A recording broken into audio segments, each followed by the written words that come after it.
प्रणाम भक्तों, आप सभी का स्वागत है तुलसी वाणी चैनल पर। सबसे पहले आप सभी को नवरात्रि के दूसरे दिन की ढेरों शुभकामनाएं। माता ब्रह्मचारिणी की कृपा दृष्टि आप पर और आपके परिवार पर सदैव बनी रहे। नवरात्रि का दूसरा दिन यानी माता ब्रह्मचारिणी की साधना का उत्तम दिन। नवरात्रि का दूसरा दिन समर्पित होता है माता ब्रह्मचारिणी को।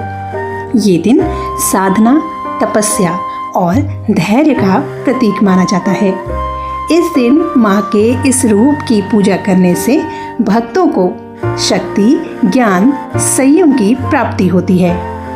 अब बात करते हैं माता ब्रह्मचारिणी के इस अलौकिक स्वरूप की। ब्रह्म का अर्थ है तप यानी तपस्या, और चारिणी का अर्थ है आचरण करने वाली। माता ब्रह्मचारिणी को तपस्या की देवी माना जाता है। इनके दाहिने हाथ में जपमाला और इनके बाएं हाथ में कमंडल सुशोभित होता है। इनका ये रूप अत्यंत ही सरल, शांत और तेजस्वी होता है। नवरात्रि के दूसरे दिन साधक माता की तपस्या और उन्हें प्रसन्न करने के लिए सफेद रंग के वस्त्रों को धारण कर माता की आराधना करते हैं। सफेद रंग को शांति, पवित्रता और सादगी का प्रतीक माना जाता है, जो माता ब्रह्मचारिणी को अत्यंत प्रिय है।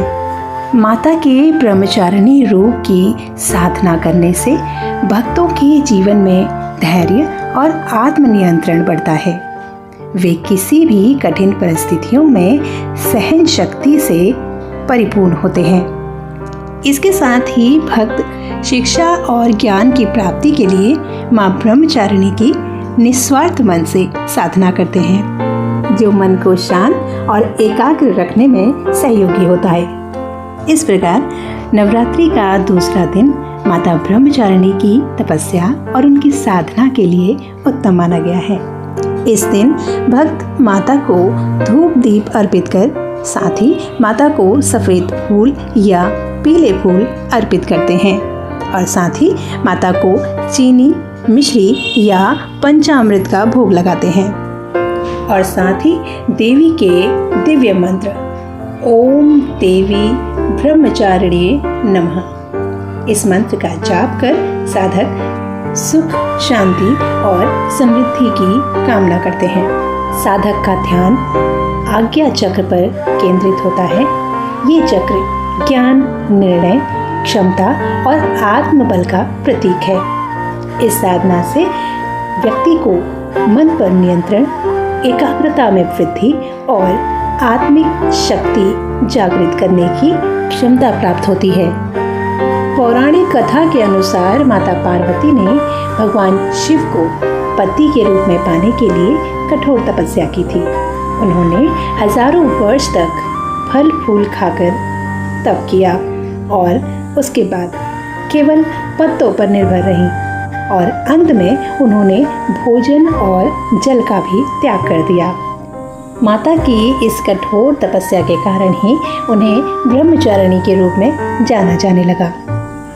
माता की कठोर तपस्या से प्रसन्न होकर भगवान शिव ने उन्हें अपनी पत्नी के रूप में स्वीकार किया। माता ब्रह्मचारिणी का ये रूप केवल तपस्या का प्रतीक नहीं है, बल्कि ये हमें सिखाता है जीवन में सफलता पाने के लिए धैर्य और निरंतर प्रयास जरूरी है। कठिनाइयों से भागने की बजाय उनका सामना करना चाहिए।